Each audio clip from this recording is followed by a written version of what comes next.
کرتی ہے گرا کے. کیوں؟ آپ کا جو بلڈ پریشر ہے اگینسٹ گریوٹی پمپ ہوتا ہے. آپ کے جو ہے بلڈ پریشر 120 رہا تو آپ اگینسٹ گریوٹی پمپ کر کے جو ہے اس کو ڈال رہے ہیں، آپ کے ہیڈ کو دے رہے ہیں. جیسا کہ اس کی مثال ہے، اگر آپ کے پاس لائٹ بند ہو جائے اور آپ کا پانی کی موٹر چل رہی ہے تو وہ بند ہو جائے گی، اوپر پانی نہیں جائے گا. گراؤنڈ لیول پہ کھولیں گے تو پانی آ جائے گا. ویسی ہی اگر آپ کا بلڈ پریشر گر جاتا ہے تو بلڈ ادھر نہیں جائے گا، سڈن آپ کو بے ہوشی طاری ہوگی، آپ گر جائیں گے. تو قدرت آپ کو ریسٹور کرتی ہے آپ کے وائٹل آرگنز کو لٹا کے. ہم اپنے ناتجربے کاری سے، ہماری جو ہے الٹریسی سے یا کم علمی سے ہم اس کو اٹھا کے بٹھاتے ہیں، جس سے ڈیمیج کرتے ہیں. تو ہم کرنا کیا چاہیے؟ Very good. کیا کرنا چاہیے؟ آپ کہہ رہے ہیں کہ یہ دونوں پیر اوپر اٹھانے کے لیے کہہ رہے ہیں. اس سے کیا ہوگا؟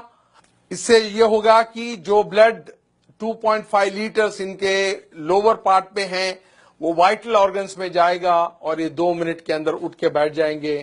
ایک چھوٹی سی ٹیکنک معلوم ہونے سے آپ کبھی بھی کوئی آدمی لیٹ جاتا ہے، جو ہے بے ہوش ہو جاتا ہے، تو آپ ان کے پیر دونوں اوپر اٹھانا چاہیے. جو 2.5 لیٹر بلڈ آپ کے پیر میں ہے وہ سر کے طرف جائے گا، نان وائٹل آرگن سے وائٹل آرگنز کو بلڈ جائے گا، وہ 2 منٹ میں اٹھ جائے گا انسان. اور جب کوئی بے ہوش ہوتا ہے تو یہ ہماری جو ٹنگ ہوتی ہے، زبان ہوتی ہے، وہ پیچھے جا کے سانس کی نالی کو پیک کر دیتی ہے. تو کرنا کیا چاہیے؟ جب کوئی لیٹ جاتا ہے، بے ہوش ہوتا ہے، تو اس کی منڈی جو ہے، گردن جو ہے ایک طرف پہ پلٹانا چاہیے تاکہ آپ کا ایئر وے ریسٹور ہو جائے. تو یہ اتنی چھوٹی ٹیکنیک ہے، جب بھی کوئی آدمی ایسا لیٹ جاتا ہے، بے ہوش ہو جاتا ہے، گر جاتا ہے، اس کو لٹا کے ایک طرف اس کا جو ہے چہرہ کر کے یہ ایئر وے کو ریسٹور کرنا ہوتا ہے. سیکنڈ ہوتا ہے اس کے جو پیر ہے اس کو اوپر اٹھانے سے 2.5 لیٹر جو بلڈ ہے نان وائٹل آرگن سے وائٹل آرگنز پہ آئے گا اور ایک دم اٹھ جائے گا. میں آپ کو چند مثالیں ایسی دوں گا کہ ایک بار فلائٹ میں ایک میرے اسٹوڈنٹ چل رہے تھے جو میرے سے ٹریننگ لیے ہوئے تھے، اور اسی فلائٹ میں ایک بوڑھے آدمی گر گئے بے ہوش ہو کے. تو فلائٹ اٹینڈنٹ جو تھی ایئر ہوسٹس، اس نے اعلان کیا کہ is there any doctor in the flight who can revive this patient. تو دیر واز نو ڈاکٹر، پر یہ جو آدمی تھے ڈاکٹر نہیں تھے مگر وہ میرا لیکچر اٹینڈ کیے ہوئے تھے.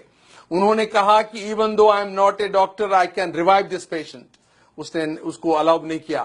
جب ان کی حالت بہت خراب ہو رہی تھی تب انہوں نے چیخ کے کہا still I can do it. Then ان کو جو الاؤ کیا، انہوں نے ان کا جو فیس ہے ایک طرف ٹرن کیا، جس کی وجہ سے ایئر وے ریسٹور ہو گیا، اور ان کے دونوں پیر اٹھائے جس میں 2.5 لیٹر بلڈ تھا، وہ ان کے وائٹل آرگنز کو گیا. 2 منٹ میں وہ آ کے وہ پیسنجر کے بازو بیٹھ گئے. The whole flight gave it a big hand and a clap کیے. اور ان کے ریلیٹیوز جب ایئرپورٹ پہ اترے تو دس جنٹلمین ٹولڈ، یہ بولے انہوں نے کہ وہ میرے جو ٹرینر ہیں ڈاکٹر رفیق صاحب ہیں. دین دے کال می فرام دا ایئرپورٹ، اور وہ کہے کہ بھائی آپ 200-300 کلومیٹر ٹریول کر کے آئیں گے، آپ کو گارلینڈ کریں گے، آپ کو سویٹس دیں گے. میں کہا وہ ہمارے دوست کو دے دیجئے آپ، اور میرے کو ملنے کے برابر ہے. اور ایسے کئی واقعات ہوئے ہیں، ایسے انسٹنسز ہے جہاں پر کئی لوگوں کی جان جو ہے بچائی گئی ہے. ایک بار بھیانک ایکسیڈنٹ ہوا روڈ پہ، ہم لوگ جا رہے تھے اور وہ لوگ جو ہے خون میں لت پت تھے، یعنی they were in the pool of blood unconscious. کوئی ٹیلی فون کر رہا ہے ایمرجنسی کو، کوئی ڈاکٹر کو بلا رہا ہے، کوئی اور طبی امداد کے لیے کہہ رہا ہے، اور اسی ٹائم پہ ہم وہاں پر پہنچے. میں نے یہ چھوٹی سی ٹیکنیک اپنائی، ان کا چہرہ ایک طرف کیا اور پھر پیر اوپر اٹھاتے وہ 2 منٹ میں اٹھ کے بیٹھ گئے. The whole crowd gave it a big clapping hand to me. تو یہ چھوٹی سی ٹیکنیک ہے جس کی وجہ سے آپ پبلک پلیسز پہ، ریلوے اسٹیشنز پہ، ایئرپورٹس پہ، بڑے کراؤڈڈ پلیسز پہ، اسکولز پہ، کالجز پہ، روڈ سائڈ پہ آپ یہ ٹیکنیک اپنانے سے کسی کی جان بچا سکتے ہیں.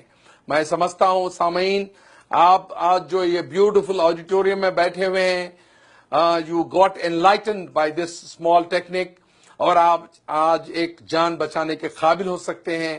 اور میں یہ چاہتا ہوں کہ یہ ٹیکنیکس سارے لوگوں کو عام کریں، آپ کے دوست احباب میں، آپ کے رشتہ داروں میں، آپ کے کلیگز میں، اور so that you can save hundreds and hundreds of precious life which are lost due to our ignorance, our illiteracy. Thank you for giving a patient hearing. میں چاہتا ہوں کہ اس کو عام کریں آپ. Thank you.